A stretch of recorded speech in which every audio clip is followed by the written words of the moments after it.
Hello guys, welcome back to education I Q. I hope आप सब अच्छे होंगे। तो आज का जो हमारा द हिंदू एडिटोरियल आर्टिकल है वो है demographic transition and change in women's life. तो सबसे पहले मैं आपको हेडिंग का मतलब बताता हूँ। डेमोग्राफी का मतलब होता है पॉपुलेशन के रिलेटेड और ट्रांजिशन का मतलब होता है चेंज होना। तो मतलब पॉपुलेशन में चेंज जो भी हो रहा है और उसकी वजह से जो वुमेन्स की लाइफ पे इम्पैक्ट पड़ रहा है उसके बारे में हम लोग इस आर्टिकल में डिस्कस करेंगे। हेडिंग का मतलब मैंने आपको बता दिया है। एक एक लाइन को हम लोग हिंदी में पढ़ेंगे। कोई भी डिफ़िकल्ट वर्ड मीनिंग आएगा, कोई भी इंपॉर्टेंट टर्म आएगा, वो मैं आपको साथ साथ में नोट करवाते चलूँगा। तो स्टार्टिंग से लेके लास्ट तक कंप्लीट वीडियो देखना और उसके बाद जाके इसको खुद से रीड करना। इसका जो पीडीएफ है वो आपको टेलीग्राम पे मिल जाएगा और इसका जो टेलीग्राम लिंक है ना, वो आपको कमेंट बॉक्स में मिल जाएगा। सबसे पहला जो कमेंट होगा उसको मैं पिन कर दूँगा। तो रेगुलरली इन लेक्चर्स को देखो। ये लेक्चर्स काफ़ी यूज़फुल हैं आपके खुद के नॉलेज के लिए। आपको अगर अच्छा आंसर राइटिंग लिखना है तो एडिटोरियल द हिंदू आर्टिकल काफ़ी हेल्पफुल होते हैं। तो विदाउट टाइम वेस्ट नहीं करेंगे, हम लोग स्टार्ट करते हैं आज का द हिंदू एडिटोरियल आर्टिकल। तो क्या लिखा हुआ है? The passage The passage of World's Population Day, July 11, is also a time to look at how India's demographic journey has changed the lives of its citizens, particularly its women.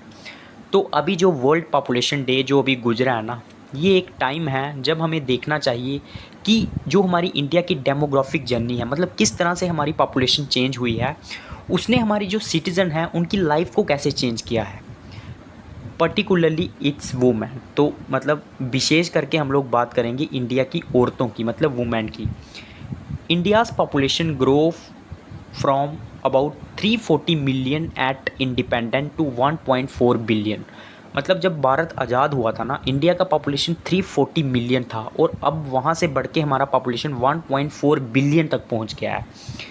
This growth was fueled by the gift of life that receding starvation, improved public health and medical miracles brought to India। ये जो growth है ना, इसके साथ क्या हुआ है? Fuelled का मतलब होता है इसके साथ साथ क्या हुआ है, क्या हमने मतलब क्या हमें चार्ज हुए हैं, क्या चार्ज अप हुए हैं हम, क्या हमें फ़ायदा हुआ है, क्या हमें एनर्जी मिली है, हमें गिफ्ट मिला है लाइफ का। किसकी वजह से? जिसकी वजह से रिसेडिंग स्टारवेशन। रिसेडिंग का मतलब होता है भूखमरी कम होना। भूखमरी कम हुई है, पब्लिक हेल्थ इंप्रूव हुआ है और जो मेडिकल मिरेकल्स है ना, मिरेकल्स का मतलब होता है मतलब जादू होना, वो इंडिया में आए हैं। उसके बाद क्या है? In 1941, male female expectancy was about 56 years. Only 50% of boys survived to age 28. 1941 में जो मेल लाइफ एक्सपेक्टेंसी थी, एक्सपेक्टेंसी का मतलब होता है कोई भी जो लड़का है या फिर कोई भी जो मेल मेंबर है वो कितने साल जो है वो एवरेज जीता है, कितने साल वो सर्वाइव करता है, तो वो 56 ईयर थी। और उसमें भी 50% ऑफ बॉयज़ जो थे ना वो 28 साल से पहले पहले ही डेथ कर जाते थे, मतलब मर जाते थे। Today life expectancy for man is 69 years. अभी जो लाइफ एक्सपेक्टेंसी है ना, वो एवरेज जो है वो 69 ईयर्स एक मेल मेंबर जीता है। And nearly 50% live to see the ripe old age of 75। और 50% जो लोग हैं ना वो मतलब जो राइप मतलब एकदम जब बूढ़ा हो जाता है ना इंसान, तो 75 तक वो जीते हैं, लगभग 50%। This rapid decline in mortality took parents by surprise, who no longer needed to have 4 children to ensure that at least 2 would survive। तो ये जो लगातार डिक्लाइन हुआ है, कम हुआ है मोर्टेलिटी। मोर्टेलिटी का मतलब होता है मृत्यु दर, जो मरने की संख्या जो कम हुई है ना, इससे जो पेरेंट्स हैं वो एकदम सरप्राइज हो गए हैं। और उनको जो है ना, जो जो मतलब 4 बच्चे चाहते थे, ये चीज़ को इंश्योर करने के लिए कि कम से कम उनमें से कोई 2 तो सर्वाइव करें, वो एकदम सरप्राइज में है। Causing population growth until fertility decline caught up with the mortality decline. इससे क्या हुआ है ना, जो फर्टिलिटी है वो डिक्लाइन हुई है। किसके साथ, किसकी वजह से? मोर्टेलिटी डिक्लाइन होने की वजह से, मतलब मृत्यु दर कम हो गया है, तो ऑटोमेटिकली हमारी जो पॉपुलेशन ग्रोथ है ना वो भी धीरे धीरे कम हो रही है। आपको ऐसे लग रहा होगा कि इंडिया वर्ल्ड का पॉपुलेशन मतलब मोस्ट पॉपुलस कंट्री हो गया है, लेकिन ये धीरे धीरे डिक्लाइन कर रही है, ठीक है, क्योंकि अभी तो बढ़ चुकी है तो वो तो बड़ी हुई है, लेकिन अभी धीरे धीरे काफ़ी डिक्लाइन कर रही है काफ़ी सालों से, क्योंकि हमने मेडिकल सर्विसेज को इम्प्रूव कर दिया है और लाइफ एक्सपेक्टेंसी जो है वो बढ़ गई है। इसकी वजह से पेरेंट्स जो सोचते थे कि हम लोग 4 बच्चे पैदा करते हैं, 2 तो शायद मर जाएंगे, इसमें से 2 ही बचेंगे, तो उनको भी पता है कि अगर हम लोग 2 बच्चे भी पैदा करेंगे तो मेडिकल सर्विसेज फैसिलिटीज़ अच्छी हैं, तो वो भी सर्वाइव कर सकते हैं। तो फर्टिलिटी जो है ना वो डिक्लाइन हुई है। मतलब जो हम लोग, फर्टिलिटी का मतलब क्या होता है ना, जो रिप्रोडक्शन होती है, जो बच्चे के जो मतलब जन्म दर होता है ना, उसको बोलते हैं फर्टिलिटी, तो वो कम हुई है। और मोर्टेलिटी जो मृत्यु दर है, किसकी वजह से? मोर्टेलिटी के कम होने की वजह से, मृत्यु दर के कम होने। And the total fertility rate, और जो टोटल फर्टिलिटी रेट है ना वो 5.7 था 1950 में, अभी वो 2.1 जो है वो पहुंच गया है। फर्टिलिटी मतलब ये टोटल फर्टिलिटी मतलब होती है जो एक औरत की एक रिप्रोडक्टिव एज होती है ना, जब वो बच्चा पैदा कर सकती है, उसको बोलते हैं टोटल फर्टिलिटी रेट। तो वो भी जो है ना वो कम हुआ है, अभी जो है कम बच्चे जो है वो लोग पैदा कर रहे हैं। These statistics mask the tectonic shift in the lives of people as they learn to adjust to a longer life span and fewer children. ये जो स्टैटिस्टिक्स है, ये जो आंकड़ा है ना, ये मास्क का मतलब होता है कवर करता है। तो ये कवर करता है जो टेक्टोनिक शिफ्ट हुआ है लोगों की ज़िंदगी में, और उन्होंने जो मतलब लर्न किया है, सीखा है कि कैसे उनको एडजस्ट करना है एक लॉन्गर लाइफ स्पैन के लिए, और थोड़े से चिल्ड्रन मतलब कुछ ही उन्हें बच्चे जो है वो रखने हैं। Nowhere in is this more apparent than in the lives of Indian women. और सबसे ज़्यादा ना ये इंडिया की औरतों में पाया गया है। अपेरेंट का मतलब होता है दिखना, तो ये सबसे ज़्यादा इंडिया की औरतों में देखा गया है। Women's childhood, adulthood and old age have been transformed over the course of demographic transition. तो औरतों की जो चाइल्डहुड है ना, जो उनका अडल्टहुड है जब वो बड़ी होती हैं, और उनकी जो ओल्ड एज है ना वो ट्रांसफॉर्म हुई है, चेंज हुई है ओवर दी कोर्स का मतलब होता है क्रम, जो मतलब डेमोग्राफिक ट्रांजिशन जैसे जैसे हुआ है, जैसे उसका क्रम हुआ है, वैसे ही औरतों की ज़िंदगी भी चेंज हुई है। कुछ कई बार जो है वो पॉजिटिवली इम्पैक्ट हुआ है और कई बार नेगेटिवली इम्पैक्ट हुआ है। अब इंडियन वुमेन के लिए क्या चेंजेस हैं, इंडियन औरतों के लिए क्या चेंजेस आई हैं? As families began having fewer children ensuring at least one son become more difficult. तो अभी जो फैमिलीज़ है ना वो कम चिल्ड्रन चाहती हैं, कम बच्चे चाहती हैं, तो ये इंश्योर करना कि उसमें से एक बेटा हो तो ये काफ़ी डिफ़िकल्ट हो जाता है। With 4 children the chance of not having a son was barely 6%। Barely का मतलब होता है मात्र। तो जब 4 चिल्ड्रन होते थे, जो चांस होता था ना कि उसमें से एक सन हो, वो 6% होता था। But 2 children it grew to 25%। लेकिन अभी 2 चिल्ड्रों की वजह से ना ये जो मतलब हमें जो प्रोबेबिलिटी होती है ना वो 25% तक की होती है कि इसमें से कोई ना कोई जो है वो सन नहीं होगा। ठीक है, तो लोगों को जो है वो बेटा चाहिए, तो उसकी प्रोबेबिलिटी कम हो जाती है अगर आप 2 ही बच्चे पैदा करोगे। सोशल नॉर्म्स का मतलब होता है जो रूल हैं, जो रीति रिवाज हैं। And patrilocal kinship. Patrilocal kinship का मतलब क्या होता है ना, जैसे एक वंशज है, वो लगातार जो है वो मेल मेंबर जो है उनके पैदा हो रहे हैं, उनका जो वंश है ना वो मेल मेंबर ही आगे बढ़ाता है ना, तो इसको बोलते हैं patrilocal kinship. Patterns combined with lack of financial security reinforce a preference for sons. तो ये जो पैट्रीलोकल किनशिप है जो पुराने ज़माने से चला जा रहा है, मर्दों का मतलब एक मेल मेंबर होगा, फिर उसका वंश बढ़ेगा, फिर वो दोबारा एक मेल मेंबर पैदा करेंगे, उसका वंश बढ़ेगा, ये जो पैटर्न है, और इसे हम कंबाइन कर दें फाइनेंशियल सिक्योरिटी, जो एक मतलब पेरेंट्स अपने बच्चे से, अपने बेटे से एक्सपेक्ट करते हैं, ये रीइंफोर्स करता है। रीइंफोर्स मतलब होता है मजबूर करना या फिर लागू करता है कि वो लोग जो है वो प्रेफरेंस देते हैं लड़कों के लिए, सन्स के लिए। The Indian human development survey found that 80% of women respondents expected to rely on their sons for old age support. तो जो ह्यूमन डेवलपमेंट सर्वे हुआ था, इंडियन ह्यूमन डेवलपमेंट सर्वे, उसमें पाया गया था कि लगभग 85% जो औरतें हैं ना वो अपने बेटों पे रिलाई करती हैं ताकि उनको ओल्ड एज में जब वो बूढ़ी हो जाएं उनको सपोर्ट मिले। While only 11% expected support from their daughters. और सिर्फ 11% ऐसी हैं जो अपनी बेटियों से भी एक्सपेक्ट करती हैं कि हमें जो है वो सपोर्ट प्रोवाइड करें। Hands parents who wants to ensure that they have at least one son among their 1 or 2 children family resorted to sex selective abortion. तो ऐसे पेरेंट्स जो इस बात को एंश्योर करना चाहते हैं कि एटलीस्ट उनके पास एक बेटा हो अमंग दियर, जितने भी उनके मतलब चाइल्ड फैमिली है, वो क्या रिसॉर्ट करते हैं। रिसॉर्टेड का मतलब होता है किसी चीज़ के लिए प्रयास करना, ट्राई करना, तो वो सेक्स सेलेक्टिव अबॉर्शन करते हैं। मतलब रिसॉर्टेड का मतलब ये भी होता है कि किसी चीज़ का जो है ना वो सहारा लेना, तो वो सेक्स सेलेक्टिव अबॉर्शन का सहारा लेते हैं। मतलब जब उन्हें अगर पता चल जाए कि बेटी होने वाली है, आजकल टेक्नोलॉजी से पता चल जाता है, जब फिर उनको ऐसा लगे तो वो सेक्स को देख के जो है वो अपना अबॉर्शन करवा लेते हैं और बच्चे को जो है वो जन्म को रोक देते हैं।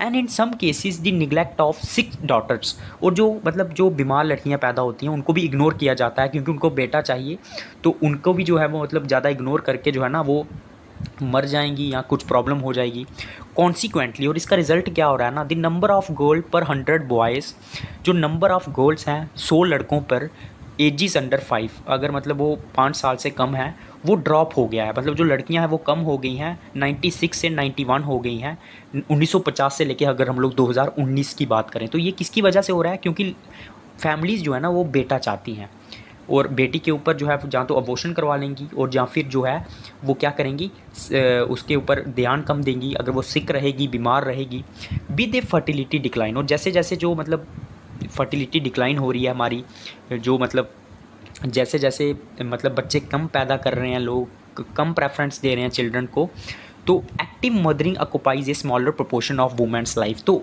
इससे क्या हो रहा है ना, जो वुमेंस प्रेग्नेंट रहती थी, अगर वो 4-4 बच्चे पैदा करेंगी तो 4-4 साल उनको, मतलब अगर उनका आज मतलब बहुत टाइम उनका जो है वो प्रेगनेंसी में निकल जाता था। तो ये चीज़ क्या हुआ है ना, वुमेंस की लाइफ से अभी कम हो गई है, क्योंकि 2 बच्चे पैदा करेंगी तो उनकी बॉडी पे या उनको जो है वो इतना सफ़र नहीं करना पड़ता है। Creating space for education and employment, इससे क्या है, जगह बन रही है, स्पेस क्रिएट हो रहा है, उससे एजुकेशन के लिए और एम्प्लॉयमेंट के लिए उनको टाइम मिल रहा है। Good data on this only goes back 30 years, but my search with Sozin you based on the national family health survey. तो इसके ऊपर जो डेटा है ना वो मतलब 30 साल पुराना है, पुराना तक का हम देख सकते हैं। लेकिन बट माई सर्च, इन्होंने जो सर्च किया है, जो राइटर हैं इस आर्टिकल के, सोजिन जू के साथ, नेशनल फैमिली हेल्थ सर्वे के हिसाब से, इसमें उन्होंने पाया है कि जो number of years women spend caring for children under 5 decline from 14 years in 1992 to 8 years in 2018-20। तो जो जितना टाइम वुमेन स्पेंड करती थी अपने बच्चों की केयर करने के लिए, 5 साल के जब वो कम होते थे, तो अभी वो पहले वो 14 साल होता था। मतलब 14 साल औरतें जो हैं वो अपने बच्चे की केयर करती थी जो 5 साल के नीचे होते थे, क्योंकि बच्चे ही बहुत ज़्यादा होते थे। लेकिन अभी ये जो टाइम है ना वो 15 से वो हो गया है 1992 टू 8 हो गया, वो भी 8 हो गया है 2008-20 में। सिर्फ 8 साल ही औरतें स्पेंड करती हैं। The year spend caring for children ages 6 to 15 drop from 20 to 14। और जो 6 साल से लेकर 15 साल तक बच्चों की केयर में जो औरतें टाइम स्पेंड करती थी, जिनका एज 6 से 15 है, वो भी 20 से लेके अब 14 हो गया है। तो काफ़ी टाइम उनका बच रहा है। This changes are only partly accompanied by changes in the life course of women. तो ये जो चेंजेस है ना ये सिर्फ पार्टली अकम्पाइड है, मतलब कुछ लोगों के साथ ही ऐसा हुआ है उन वुमेंस की लाइफ में। While women's educational attainment increase, इससे क्या हुआ है, उनकी एजुकेशन पढ़ने की जो मतलब क्षमता है वो ज़्यादा बढ़ गई है। With our 70% of girls enrolling in secondary education. और उससे क्या हो रहा है ना, 70% जो लगभग और गर्ल्स हैं वो सेकेंडरी एजुकेशन में जाती हैं। ठीक है। Early marriage and child bearing remain the predominant forces defining women's life. लेकिन फिर भी जो अर्ली मैरिज है, मतलब जल्दी शादी हो जाती है लड़कियों की, और जो चाइल्ड बियरिंग है, उन्हें मतलब बच्चे पैदा करने पड़ते हैं, ये एक प्रीडोमिनेंट मतलब मेन फोर्स है जो कि वुमेन्स की लाइफ्स को डिफाइन करती है।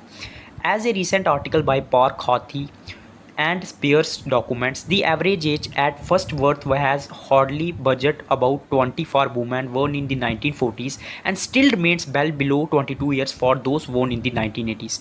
तो ये जो सोच किया ना, ये बताता है कि जो एवरेज मतलब बच्चे को जन्म देती है, the average age at first birth has hardly budged का मतलब होता है चेंज होना, मूव होना।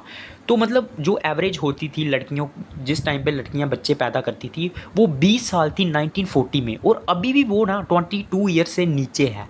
मतलब अभी भी एवरेज एज जो है वो जब लड़की बच्चा पैदा करती है वो 22 साल से नीचे है, जो कि 1980s के बाद पैदा हुई हैं। तो उसमें कोई ज़्यादा फ़र्क नहीं हुआ है। Early motherhood perhaps explains by low fertility does not translate into higher level force participation for women. मतलब जल्दी जो लड़कियां हैं वो मदरहुड बन जाती हैं, मतलब बच्चे को जन्म देती हैं। ये एक्सप्लेन करता है कि किसकी वजह से जो लो फर्टिलिटी है ना, मतलब लो फर्टिलिटी की वजह से does not translate into higher level force, मतलब कम उम्र में ही जो बच्चे पैदा कर देना। तो इसकी वजह से क्या हो रहा है ना, लेबर जो मतलब लड़कियां जो काम करती थी, इससे क्या हो रहा है, उनका पार्टिसिपेशन जो है ना वुमेन्स का, वो उसमें कम हो रहा है, क्योंकि वो कम उम्र में ही जो है वो पेरेंट्स बन जाएंगी। Women need to establish secure connections to the labour market and get work for experience if they are get skill jobs. तो वुमेन को जो है ना, उनको एक सिक्योर मतलब एक सुरक्षित कनेक्शन बनाना पड़ेगा लेबर मार्केट के साथ, और उनको वर्क एक्सपीरियंस को गेन करना होगा अगर उन्हें अगर उनको स्किल्ड जॉब्स जो हैं वो पाने हैं। By the time peak child care demands and, मतलब जब तक जो चाइल्ड केयर की जो डिमांड्स है वो ख़त्म होगी इंडिया में, ऐसा टाइम भी शायद कभी आएगा। They have miss the window for occupation, sorry ये मैं गलत बता रहा हूँ, मतलब बाय द टाइम, सॉरी, मतलब जब तक जो है ना पीक चाइल्ड केयर डिमांड्स, मतलब जब तक औरतों से इस बात की डिमांड कम होती है, मतलब जब तक उनके बच्चे बड़े होते हैं, तब तक क्या होता है ना, वो उन्होंने मिस कर दिया होता है। जो विंडो होता है ना उनको ऑक्यूपेशन के लिए, मतलब काम ढूंढने का जिसमें स्पेसिफिक स्किल्स चाहिए, only in skilled unskilled work is open for them, सिर्फ अनस्किल्ड वर्क उनके लिए बढ़ जाता है। इसका मतलब क्या है, मैं आपको समझाता हूँ। सपोज़ करो 22 साल की उम्र में कोई लड़की जो है वो, मतलब उसने शादी कर दी, उसका बच्चा हो गया, तो उसके 5 साल तो निकल जाएंगे आराम से, क्योंकि वो बच्चे की केयर करेगी वगैरह वगैरह में। तो यही टाइम होता है जब वो स्किल एक्वायर कर सकती है काम करने के लिए, तो ये टाइम उसका निकल जाता है और उसके बाद सिर्फ उसके लिए अनस्किल्ड वर्क ही जो है वो बचता है। आधी औरतें जो है वो हाउसवाइफ बन जाएंगी और आधी जो है किसी अनस्किल्ड वर्क में लग जाएंगी। Demographic shifts also affects women's life at older ages. जो ये जो डेमोग्राफिक शिफ्ट हो रहा है ना पॉपुलेशन में, तो जो बूढ़ी औरतें हैं उनकी जो उनकी एज है उस पर भी इफेक्ट पड़ रहा है। विद राइजिंग लाइफ एक्सपेक्टेंसी, जैसे जैसे लाइफ एक्सपेक्टेंसी बढ़ रही है, ज़्यादा ज़्यादा औरतें जी रही हैं, या फिर ज़्यादा ज़्यादा लोगों की, मतलब लोग 70-70 80-80 साल तक जी रहे हैं। The proportion of the female population age 65 and above increase from 5% to 11% between 1950 and 20। तो जो प्रपोर्शन है ना फीमेल पॉपुलेशन का, वो 65 से अब इंक्रीज़ होके, मतलब जो 65 साल के अंदर की हैं या फिर 65 साल की हैं जहाँ उससे ऊपर हैं, वो पहले 5% था, अभी वो 11% तक बढ़ गया है। मतलब औरतें जो है ना वो 65% से भी ऊपर जी रही हैं 1950 से 2022 तक। तो एवरेज एज उनकी काफ़ी बढ़ गई है and is projected to reach 21% by 2050, और लगभग ये 21% तक पहुँच सकती है 2050 तक। While the proportion of older men will also increase, aging for women has unique implications। मतलब हालांकि जो मैन मेंबर हैं, मतलब जो मेल मेंबर हैं, उनका भी प्रपोर्शन एज हुआ है, उनकी भी लाइफ एक्सपेक्टेंसी बढ़ी है, लेकिन जो वुमेन की एज बढ़ती है ना उसके अलग इम्प्लीकेशंस हैं, मतलब उसके अलग इफ़ेक्ट्स हैं। Womens generally marry man who are older and are more likely to outlive their husbands.